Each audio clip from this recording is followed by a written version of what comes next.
satu video ya, ada seorang Kristen ortodok, orang bule ini, orang barat. Dia mengatakan begini, kalau saya harus bertaruh, saya akan bertaruh kepada agama Islam. Kenapa? Karena Islam itu bukanlah agama yang toleransi. Jadi kekristenan itu saking penuh kasihnya, dia mentoleransi banyak hal. Sehingga kekristenan itu seakan-akan tidak punya sikap to stand for what they believe. Jadi nggak punya keberanian untuk berdiri ya di atas ya, tidak di atas tidak. Saya kasih Anda contoh, LGBT. Ketika kalau kita mentoleransi atas nama kasih, betul kita mengasihi orangnya. Tapi kita harus terus berdiri untuk stand for apa yang the Bible say. Kalau kita tidak membela iman kita tidak berpegang pada Alkitab kita, dan kita atas nama negara demokrasi, apa yang masyarakat komunitas agama-agama Kristen lakukan? Toleransi. Di Amerika itu dulu setiap hotel, setiap sekolah itu mereka melakukan pembacaan Alkitab. In the name of toleransi mereka melakukan. Kenapa kita harus membaca Alkitab? Mereka mulai mencabut ini, dan itu negara mulai kacau di situ. Kenapa? Toleransi. Orang yang terlalu banyak toleransi artinya dia tidak berdiri pada apa yang dia benar-benar percayai. Kalau makanya dikatakan ya, ketika di Prancis orang menjualkan lukisan tentang Yesus itu macam-macam ya. Wah, Yesus dihina, Bunda Maria dihina dan sebagainya. Orang Kristen tuh kok santai saja. Tapi coba Anda lakukan itu kepada Muhammad, kalau Anda tidak langsung ditusuk pisau di tengah jalan. Nah, yang harus kita contoh dari saudara-saudara Muslim kita apa? They really believe, walaupun apa yang mereka percaya itu salah, mereka benar-benar membelanya loh teman-teman. Mereka benar-benar believe. Bahkan mereka mengatakan sekalipun itu dongeng ada di dalam Al-Quran kita, but we believe in it. And they stand for it. Mereka membela iman mereka mati-matian. Lalu apa yang orang Kristen lakukan teman-teman? Apa yang kalian lakukan? Janganlah begitu Bu Sofiato. Saya melihat ya, ada banyak pendeta juga Romo, dan ada banyak orang-orang Kristen mengatakan, gak usahlah begitu-begitu, ngapain, biarin aja. Ya, kenapa? Because you don't really believe what you read in the Bible.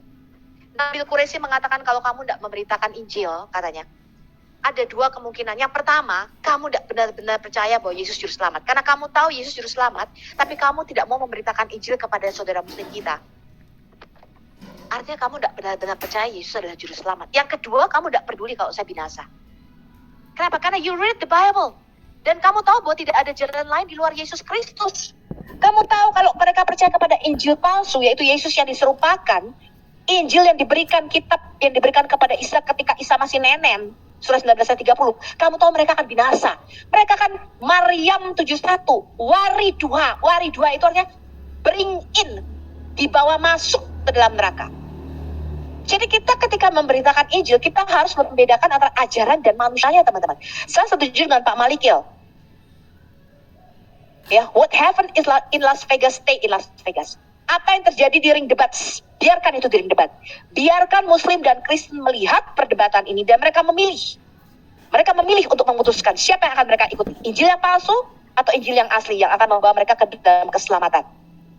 Biarkan ring perdebatan ini dibuka.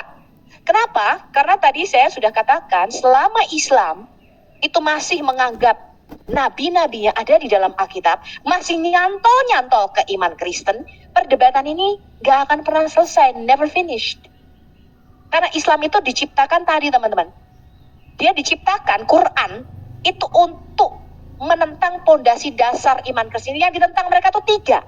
Ketuhanan Yesus, bahwa Yesus bukanlah Allah, dia bukanlah anak Allah. Padahal itu pondasi iman Kristen. Dia menentang kematian Yesus di kayu salib bagi dosa kita. Mereka, they want to pay their sins themselves. Mereka mau membayar sendiri dosanya di neraka. Dan yang ketiga, mereka menentang kebangkitan Yesus yang merupakan inti pokok kekristenan. Gereja lahir, saya katakan, bukan dari kitab Injil yang diturunkan kepada Isa.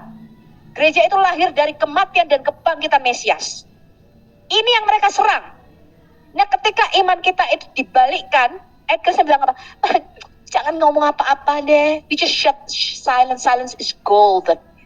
Kenapa? Karena orang Kristen tidak benar-benar percaya apa yang mereka baca di dalam kitabnya. Kamu tidak benar-benar mengimani apa yang kamu baca di dalam kitabmu.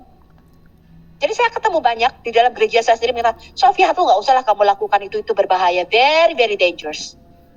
Lebih baik kita bagi-bagi sembako aja sama muslim. Do you think by bagi-bagi sembako, you can save their souls? Kamu bisa selamatkan nyawa mereka? No.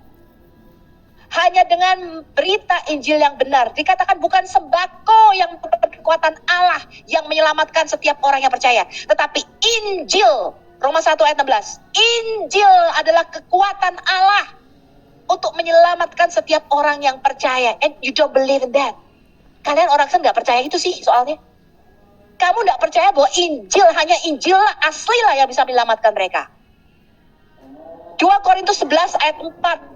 Paulus mengatakan, kamu sabar saja, kamu diam saja jika ada orang yang memberitakan Injil yang berbeda, Yesus yang lain. And you just keep silence, kamu diam saja. Paulus berapologetika, teman-teman. Dia melakukan pembelaan imannya. Pada waktu itu belum ada Islam. Saya rasa pendebat pertama, apologetika pertama adalah Yohanes Damaski dan Abdul Masih Al-Kindi. As far as I know, yang tercatat, yang tertulis. Jika pada waktu ada Islam, apakah Anda pikir Rasul Paulus akan diam saja, teman-teman? Tidak, Bu. Tidak. Halo?